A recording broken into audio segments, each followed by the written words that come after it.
हाँ भाई देखो, सबसे पहले अपन चलते हैं मीटर सेतु। मीटर सेतु का परिभाषा है कि मीटर सेतु वह उपकरण है जिसकी सहायता से अज्ञात प्रतिरोध का मापन किया जा सकता है। ये काम अपन पेरिसोल सेतु से चलते हैं और ये काम अपन किससे करते हैं, मीटर सेतु से भी किया जाता है। ये तो बात हो गई इसकी। आगे अपन चलते हैं सिद्धांत। इस पर आधारित होता है व्हीटस्टोन सेतु पर ही आधारित है। तो यह उपकरण है व्हीटस्टोन सेतु के सिद्धांत पर भी कार्य करता है। ठीक है, उसके बाद में अपन चलते हैं, सिद्धांत हो गया, अब आती है बनावट। ये लोहे की बनावट चलते हैं। अब जो पुराने बच्चे हैं, पुराने बच्चों का मतलब ये है कि जो बच्चे पहले पढ़ चुके हैं, 11वीं में थे मेरे पास, पंखा चला दो पीछे, कोई दिक्कत पड़ी या 15 को पंखा बोलो चलने में। हाँ भाई 11th में मैंने जो है ना प्रैक्टिकल कराए थे लैब में, ठीक है, तो उसमें मीटर ब्रिज का कराया था। अब जो नया है उन्होंने तो नहीं देखा है, बाकी जिन बच्चों ने भी जो लैब में गया है ना, उन्होंने मीटर ब्रिज का प्रैक्टिकल जरूर किया है और अब थोड़ा बहुत याद भी आ गया होगा तुम लोगों को कौन सा है। मैं तुम लोगों को बता देता हूँ। एक लकड़ी के बोर्ड पे था वो, है ना, और लकड़ी के बोर्ड पर भी दो प्रयोग थे, एक तो विभोमापी था, एक मीटर सेतु था। जिसमें 10 तार थे ना, बहुत सारे तार ही तार थे, वो तो विभोमापी है, और जिसमें एक ही तार होता है वो क्या होता है, मीटर सेतु होता है। और जिन बच्चों ने किया भी था उनको याद आ गया, वो शक्ल याद आ जाती है, भाई ऐसा ऐसा था वहां पर, क्या किया था वो तो खैर भगवान को ही पता है, पर फिर भी उनको ये तो याद आ गया, भाई वहां था, बोले मेरा मुंह इधर था, ये ध्यान है मेरे को, और इतना इतना ही याद आता है बस तुम लोगों को। बोले मेरा मुंह इधर था और मेरे साथ ये लड़कियां थी, बोले, और वो बातें बताई थी इस समय सारी सारी, है ना, पर पढ़ाई की बात याद नहीं रही। तो अब आता है बनावट में क्या करते हैं, यूं भी बहुत सिंपल है, जो पहली बार बच्चे पढ़ रहे हैं उनको बता देता हूँ। एक लकड़ी का बोर्ड होता है भाई, उस लकड़ी के बोर्ड पर 1 मीटर लंबा कॉन्स्टेंटन या मैग्नीन का तार काम में लिया जाता है।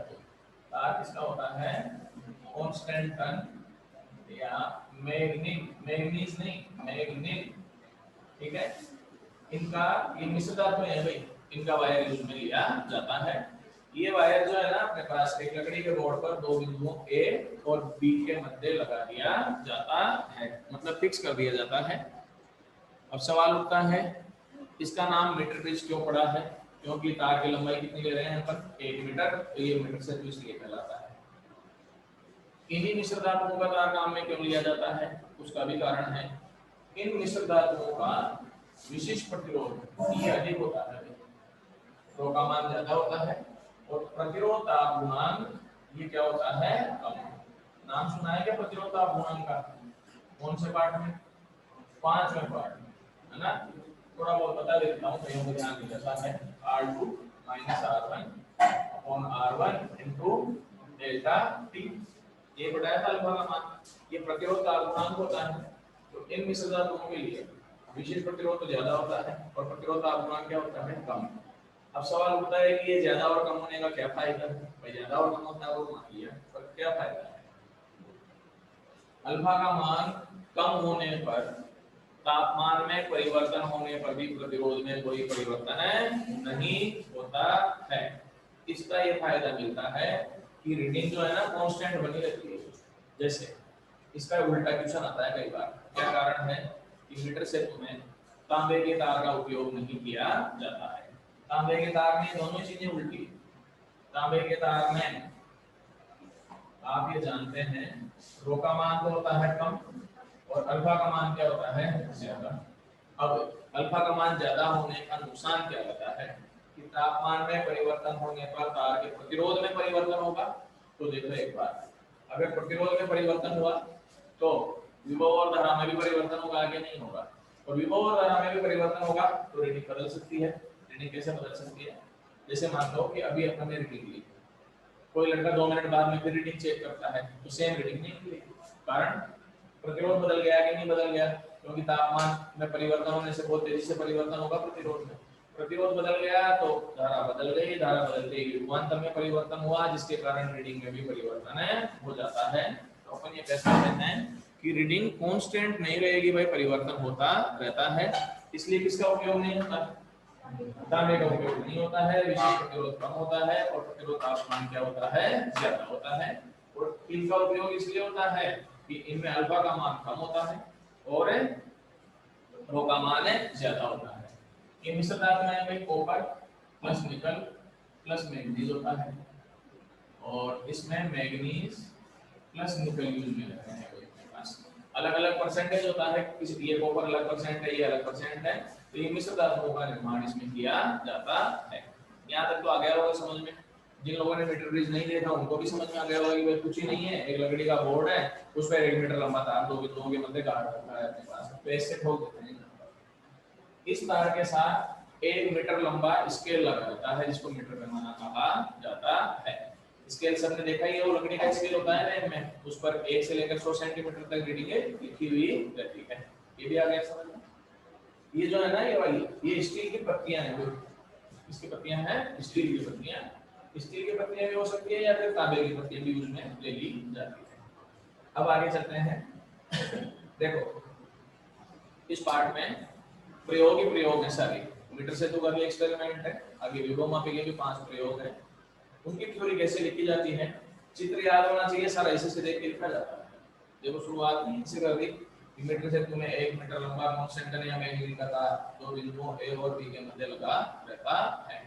इन धातुओं का मिश्र धातुओं का तार इसलिए काम में लिया जाता है क्योंकि इनका विशेष प्रतिरोध ज्यादा होता है और प्रतिरोध तापमान कम होता है, जिसके कारण तापमान में परिवर्तन होने पर भी प्रतिरोध में कोई परिवर्तन नहीं होता है। उसके बाद में क्या लिखोगे, एक लकड़ी का स्केल मीटर पैमाना इस तार के साथ जुड़ा रहता है। फिर क्या लिखोगे, बिंदु ए व बी का संबंध किससे कर दिया जाता है, सेल व कुंजी से कर दिया जाता है। देख के लिखना है, बस बनावट में देख के लिखा जाता है। आगे बोलो क्या लिखोगे, सी व डी के मध्य एक प्रतिरोध बॉक्स आरबी, रेजिस्टेंस बॉक्स कहते हैं इसको, ये जोड़ दिया जाता है। एफ व जी के मध्य अज्ञात प्रतिरोध एस को जोड़ा जाता है। व्हीटस्टोन ब्रिज में पढ़ाया था ना, एस अज्ञात प्रतिरोध ले लेते हैं अपन, तो अज्ञात प्रतिरोध एस को एफ और जी के मध्य जोड़ दिया जाता है। फिर क्या लिखोगे, बिंदु ई का संबंध किससे कर दिया जाता है, गैल्वेनोमीटर से, तथा गैल्वेनोमीटर का दूसरा सिरा जोकी से जोड़ा जाता है। ये जे है ना, ये जोकी या विसर्पी कुंजी कहते हैं इसको विसर्पी कुंजी कहा जाता है। अब विसर्पी कुंजी क्या होती है, एक काली होती है, पेन जैसी होती है अपने पास है ना, ऊपर तार लगा हुआ रहता है, उसको जहां टच करोगे वहां से करंट ले लेती है कि नहीं ले लेती है, तो विसर्पी कुंजी या स्लाइडिंग जोकी से इसका संबंध कर दिया जाता है। ये तो इसका सारा वर्णन हो गया कि नहीं हो गया। अब अपन चलते हैं कि कार्यविधि काम कैसे करता है। देखो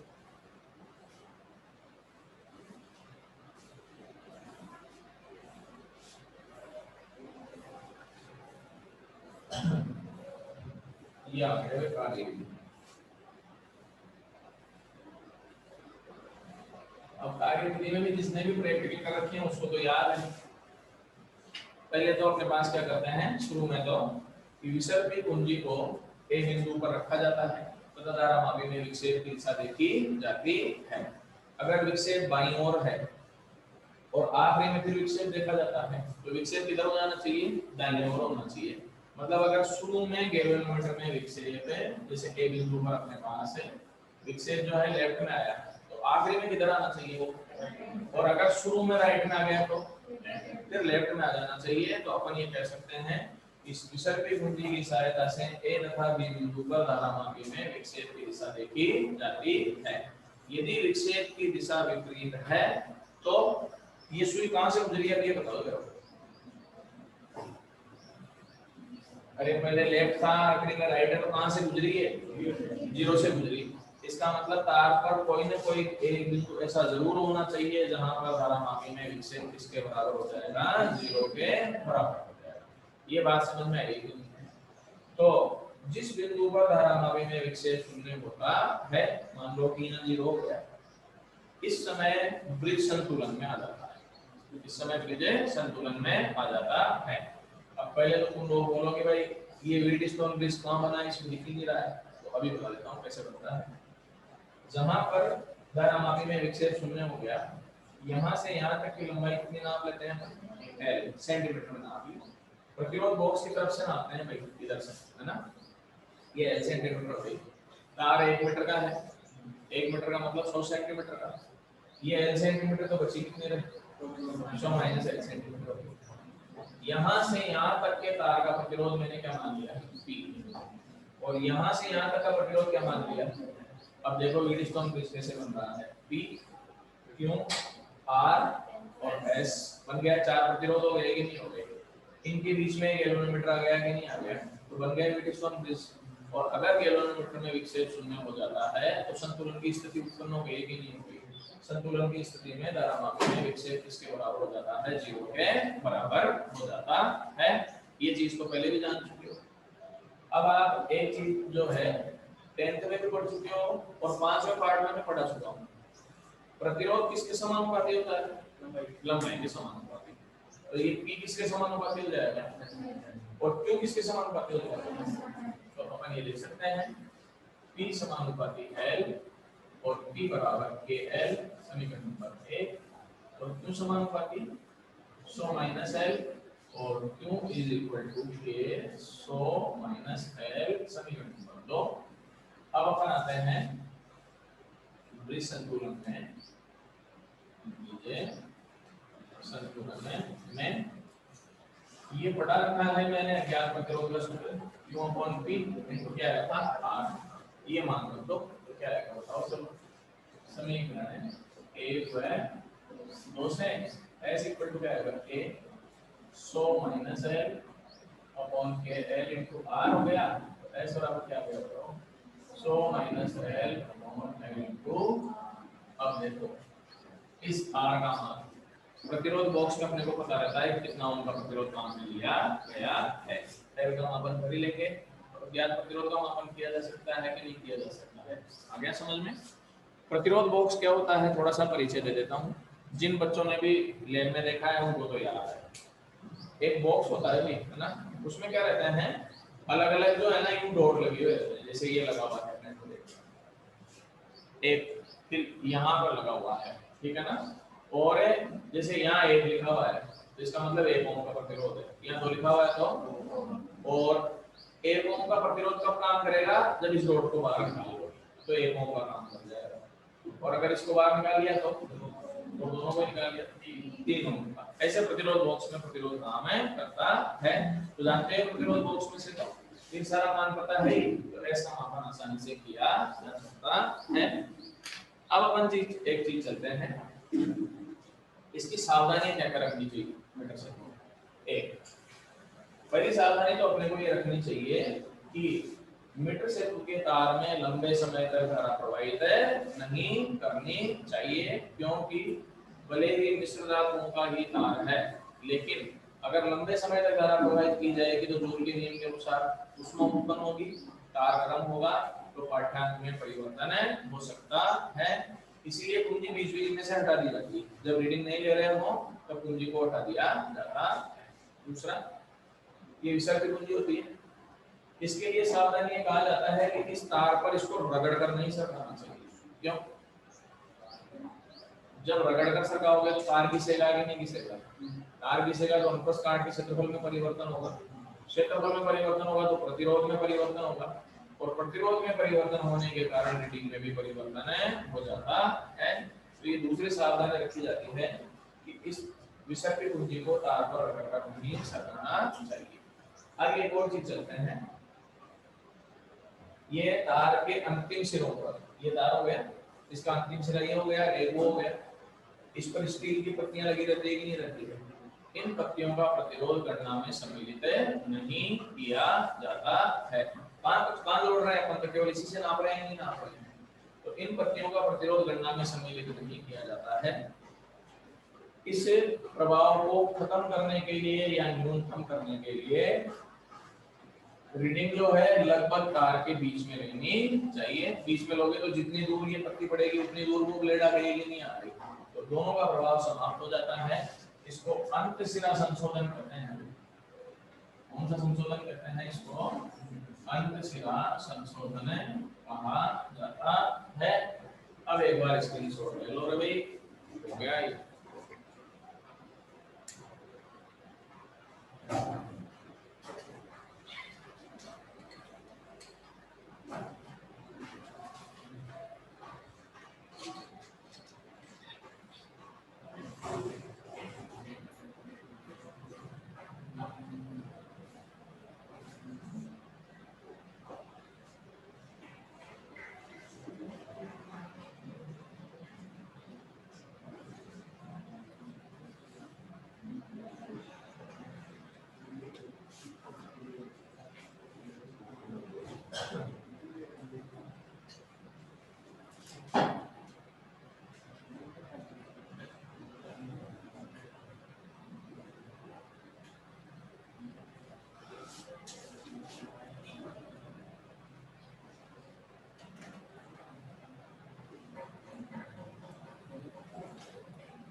हाँ जी,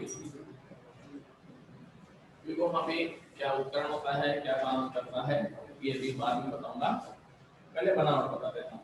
बनावट भी जिन्होंने लेन में गए हैं उनको तो पता है। इसमें विभोमापी में कुछ नहीं होता है, मीटर से दूसरे एडवांस चीज है। मीटर से तुम्हें 1 मीटर लंबा तार होता है, इसमें 10 मीटर लंबा तार होता है। तो लकड़ी के आयताकार बोर्ड पर 10 मीटर लंबा कांस्टेंट टन या मैग्नीन का तार दो बिंदुओं के मध्य लगा दिया जाता है। अब अपन जानते हैं कि 1 मीटर लंबाई तो ज्यादा नहीं होती है और 10 मीटर लंबाई बहुत होती है, नहीं होती है। 10 मीटर का मतलब 33 फीट हो गया, तो भी तो पूरी लेन में वो ही रहेगा। तो उसका समाधान कैसे किया जाता है? ये बोर्ड जो है ना वो 1 मीटर लंबाई रहते हैं, 10 मीटर लंबे तार को एडजस्ट किया जाता है। एडजस्ट कैसे करते हैं? यहाँ पर एक पेज से पहला सिरा तार का रोक दिया, उसको क्या करते हैं वहां ले गए, यहाँ पर एक दूसरा पेज होता है उसको घुमा के यहाँ दिया है। ऐसे कितने चक्कर देंगे तो एडजस्ट हो जाएगा? 10 चक्कर दे दो, 10 मीटर लंबा तार कितनी दूरी में एडजस्ट कर लिया? 1 मीटर में कर लिया। आगे बात समझ में अपने पास, तो एडजस्ट करने के लिए चक्कर दिए जाते हैं अपने पास, ये कारण रहता है। तो इसमें 10 मीटर लंबा तार कांस्टेंट का और मैग्नीन का दो बिंदुओं के, और ये कौन सा बिंदु हो जाएगा? बी के मध्य जोड़ दिया जाता है।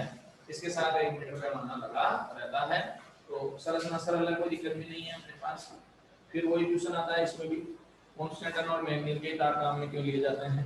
तो वही कारण है सेम। विशेष प्रतिरोध अधिक, प्रतिरोध तापमान काफी कम होते हैं, तो पाठ्यांक में कोई भी परिवर्तन नहीं होता है। वही इसमें भी क्वेश्चन आता है, क्या कारण है कि विभवमापी के तार में तांबे का उपयोग नहीं किया जाता है? उसका आंसर भी सेम ही देना है। तांबे का प्रतिरोध कम होता है और प्रतिरोध तापमान ज्यादा होता है, जिसके कारण तापमान में परिवर्तन होने पर प्रतिरोध में भी परिवर्तन हो जाता है। आगे और समझ में कोई दिक्कत नहीं है। अब आ जाते हैं कि विभवमापी है क्या चीज। तो नाम से स्पष्ट है, इसका मापन करने वाला उपकरण विभव का। तो अब तुम लोगों ने कहा भाई विभव का मापन करने वाला उपकरण विभवमापी कहलाता है, ठीक है ना। विभव का मापन का एक और उपकरण होता है, उससे भी करते हैं, वोल्टमीटर से करते हैं, ठीक है ना। अब देखो एक बार, विभव का मापन वोल्टमीटर से करते हैं।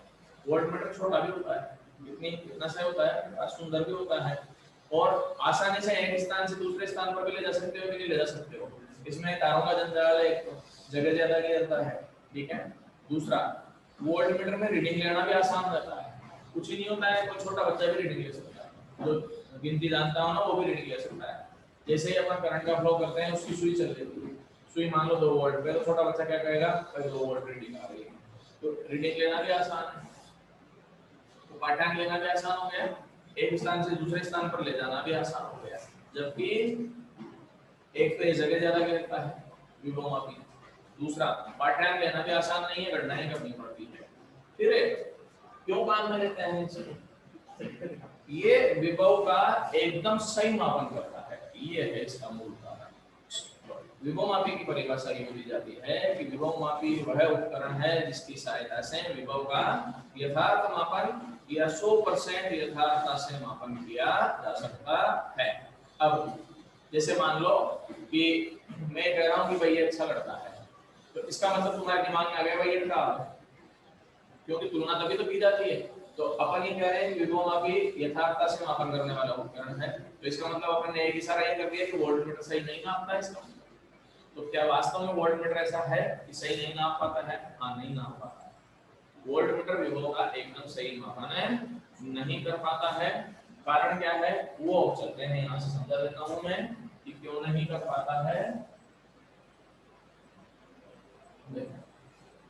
सबसे पहले थोड़ी सी गणित पढ़नी चाहिए। जैसे ये प्रतिरोध है आर है, मान लो इसमें कितनी धारा बह रही है? आई धारा बह रही है। तो अपन अब चले ओम के नियम के अनुसार कितना विभवांतर होना चाहिए इस पर? आई। कोई दिक्कत नहीं है। थोड़ा सा अंगणित काम में ले लूं। मान लो आई का मान 2 एम्पीयर है, आर का मान 10 ओम है, तो आंसर कितना आएगा? 20 वोल्ट। तो गणित ये कहती है कि इस पर विभवांतर कितना वोल्ट का हो जाएगा? 20 वोल्ट का। तो अब अपन कोई उपकरण लगाएं तो उसको कितना नापना चाहिए? 20 वोल्ट नापना चाहिए। अगर सही है तो अपने पास। अब ये तो बात हो गई इसकी गणित के आधार पर, ये सैद्धांतिक मान इसका इतना होना चाहिए। अब आप ये बताओ कि विभव का मापन अपन वोल्टमीटर से करते हैं, तो वोल्टमीटर को समांतर क्रम में जोड़ा जाता है या श्रेणी क्रम में? समान। श्रेणी में क्यों नहीं जोड़ते? तुम अगर बोल देते श्रेणी क्रम में समांतर का पूछ लेते तो बिंदु की मध्य निकालते हैं, तो उससे क्या फर्क पड़ता है? श्रेणी क्रम में क्यों नहीं जोड़ देते हैं वोल्टमीटर को, समांतर में क्यों जोड़ते हैं? क्या कारण रहता है? ये इसलिए नहीं जोड़ते हैं। देखो जैसे ये प्रतिरोध है, ठीक है ना, अब वोल्टमीटर को यहाँ जोड़ दिया। वोल्टमीटर का प्रतिरोध कितना है? 8 है। यहाँ से आई धारा चली, इसमें भी आई रहेगी, इसमें भी कितनी रहेगी? आई। इस पर विभवांतर V1 बराबर IR, और यहाँ पर क्या होगा? V2 बराबर IR। ये वोल्टमीटर किसको नापेगा? वो ये नापेगा IR, जबकि अपने को नापना किसका था? इसका। वो नाप किसका रहा है? खुद का। अपने को ये नापना था, वो नाप रहा है। तो श्रेणी क्रम में वोल्टमीटर को इसलिए नहीं जोड़ा जाता है क्योंकि श्रेणी क्रम में विभव समान नहीं होता है। श्रेणी क्रम में विभव क्या होता है? अलग अलग हो जाता है। अब समांतर में क्या फायदा मिलता है? देखो ये लो, यहाँ से आई करंट गया, IR हो गया, बराबर ये वोल्टमीटर जोड़ दिया। आप सब ये जानते हैं कि समांतर क्रम में विभव का मान समान होता है कि नहीं होता है? अगर इसको तुम V2 मानते हो, इसको V1 मानते हो, कोई कहेगा भाई अभी भी तो V2 नापेगा। हाँ नापेगा V2, पर V2 किसके बराबर है? तो जितना उसका है उतना ही इसका हो गया कि नहीं हो गया? तो सही नाप रहा है, गलत नाप रहा है? सही नाप रहा है। तो वोल्टमीटर को हमेशा कौन से क्रम में जोड़ा जाएगा? समांतर क्रम में जोड़ा जाता है, क्योंकि समांतर क्रम में विभव का मान समान है होता है। एमीटर को कौन से क्रम में जोड़ा जाता है? श्रेणी में। क्यों? क्योंकि श्रेणी क्रम में धारा समान होती है। श्रेणी क्रम में क्या समान होती है? धारा एक लाइन में समान चलती है कि नहीं चलती है? तो श्रेणी क्रम में जोड़ देंगे तो एमीटर अपने पास सही नापेगा। अगर एमीटर को तुमने समांतर में जोड़ दिया तो फिर गलत नाप लेगा। तो समान श्रेणी क्रम में एमीटर को और समांतर क्रम में किसको जोड़ा जाता है? वोल्टमीटर को जोड़ा जाता है। चलो ये वोल्टमीटर जोड़ दिया आपने, ठीक है। मान लो कि वोल्टमीटर का प्रतिरोध कितना मान लिया मैंने? 8 मान लिया। कितना मान लिया? उधर तो प्रतिरोध होता है उसका। ये आई धारा यहाँ पहुंची, यहाँ पे कितने बाबू मोटेगी? 2। मान लो कि वोल्टमीटर के अंदर जो धारा गई वो कितनी हो गई? आई डैश हो गई। तो उसमें कितनी जाएगी? आई माइनस आई डैश जाएगी। अब इस पर विभवांतर कितना हो जाएगा? ये बताओ। D dash I minus I dash into क्या हो जाएगा? आर हो जाएगा। मान लो कि आई डैश का मान 0.1 है, तो क्या रहेगा बताओ? तो -0.1 इनटू 10, कितना आंसर आया? 19 वोल्ट, ठीक है ना। ये वोल्टमीटर कितनी रीडिंग देगा? 19 वोल्ट ही देगा, जबकि आना कितना चाहिए था? 20 वोल्ट। तो वोल्टमीटर सही नाप रहा है, गलत नाप रहा है? गलत नाप रहा है। सही मापन है नहीं कर रहा है, त्रुटियां उत्पन्न हो गई नहीं हो गई।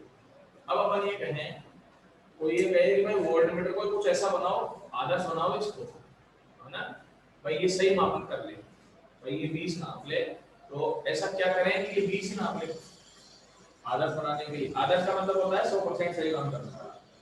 तो वोल्टमीटर में ऐसा क्या चेंज करें कि ये 20 नाप ले, मतलब ये रीडिंग 20 आता है। आई डैश की वैल्यू किसके बराबर हो जानी चाहिए, 0 के बराबर हो जानी चाहिए। ये 0 होते ही तो खेल खत्म हो जाएगा, बढ़ जाएगा मामला। चलो अपन ये चाहते हैं कि आई डैश किसके बराबर हो जाना चाहिए, 0 के बराबर हो जाना चाहिए। मतलब ये वोल्टमीटर कोई भी धारा ग्रहण नहीं करना चाहिए। और गलत क्यों नाम रहा था, क्योंकि धारा ग्रहण कर रहा था। तो अपन ये लिखेंगे कि जब वोल्टमीटर को किसी प्रतिरोध के समांतर क्रम में जोड़ा जाता है तो वह प्रतिरोध से कुछ धारा ग्रहण कर लेता है, जिसके कारण पाठ्यांक का सही मापन नहीं कर सकते। आ गया समझ में? चलो जी भाई, अब इसका मान क्या होना चाहिए, 0। आई डैश बराबर ओम के नियम के अनुसार चले, ये कौन क्या हो जाएगा, इसका मान 0 कब होगा, जब आर डैश का मान अनंत हो जाएगा। जैसे ही इसका मान अनंत हो जाएगा, इसका मान किसके बराबर हो जाएगा, तो वोल्टमीटर का प्रतिरोध कितना होना चाहिए, अनंत। तो एक चीज और पकड़ में आ गई कि आदर्श वोल्टमीटर का प्रतिरोध अनंत होना चाहिए। अब अनंत प्रतिरोध बनाया जा सकता है या नहीं बनाया जा सकता है, वो बताओ। बना सकते हैं कि नहीं बना सकते हैं? ले में प्रतिरोध बॉक्स देखा था, उसमें अनंत था क्या, नहीं था, है पक्का सब लगाओ, तो लोग ये भी चलते हैं ढलाई को बोलना है ना बोलना चाहिए, अनंत है उसमें। अपने दिमाग में आ रही है अनंत प्रतिरोध बनाना बहुत मुश्किल काम है, जबकि फिजिक्स में अनंत प्रतिरोध बनाना सबसे सरल काम है। 1 ओम का प्रतिरोध बनाने के लिए तार तो लेना पड़ेगा ना, कम से कम 1 ओम का। अनंत बनाने के लिए कुछ नहीं लेना है, अनंत बन जाता है। अनंत तो सबसे सरल काम होता है। कैसे देखो, जैसे ये तार है, ये दूसरा तार, इस समय इससे इसमें तार बह सकती है, नहीं बह सकती। इनके बीच का प्रतिरोध कितना हो गया, अनंत हो गया कि नहीं हो गया। तो ले में जो प्रतिरोध बॉक्स है उसमें अनंत का कॉलम भी होता है। उसमें अनंत कैसे बनाते हैं, वो क्या काम करते हैं कि ये तार और ये तार इनको खुला छोड़ देते हैं। खुला छोड़ दिया तो इससे इसमें तार बह सकती है, ये बताओ नहीं बह सकती। तो अनंत प्रतिरोध बना सकते हैं कि नहीं बना सकते हैं, आसानी से बनाया जा सकता है। चलो जी भाई, अपन ने अनंत प्रतिरोध भी बना लिया क्योंकि सबसे सरल काम हो गया। तो जैसे अनंत प्रतिरोध किया इसका तो आदर्श हो गया। अब आदर्श हो गया तो मामला बैठ गया भाई, सही कर लेगा मामला। जैसे ही प्रतिरोध अनंत होगा, इसमें धारा का मान किसके बराबर हो जाएगा, 0 के बराबर हो जाएगा।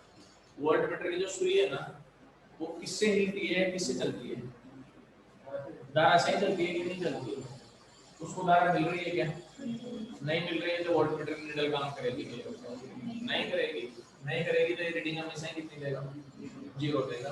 तो फिर ऐसा वोल्टमीटर किस काम का जो काम ही नहीं कर रहा हो। तो कुल मिला के एक नई समस्या उत्पन्न हो गई कि यदि आदर्श वोल्टमीटर बना लिया जाता है तो वो परिपथ में कार्य नहीं करेगा और उसके द्वारा पाठ्यांक लेना संभव नहीं है। बात आ गई समझ में? तो कुल मिला के क्या निष्कर्ष निकला, अब इतना रटना गाया अपने घुमा के, उसका निष्कर्ष क्या निकला कि वोल्टमीटर की सहायता से विभव का सही मापन करना संभव नहीं। अगर आदर्श बनाते हो तो वो काम ही नहीं करता है, और अगर काम करने वाला बनाते हो तो रीडिंग सही नहीं देता है।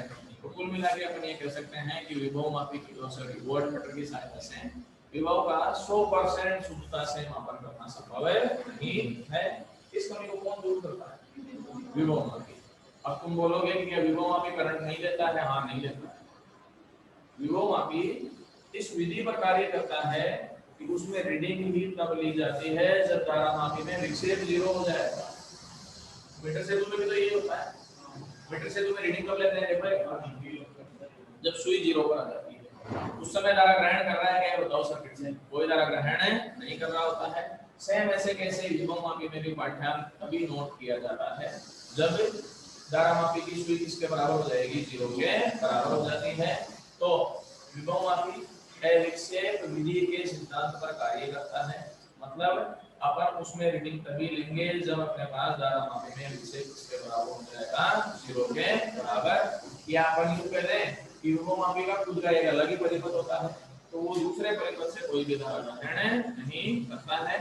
उसका जो प्राथमिक परिपथ होता है उसी से वो धारा ग्रहण करता रहता है। ठीक है भाई, बाकी अपन कल करेंगे।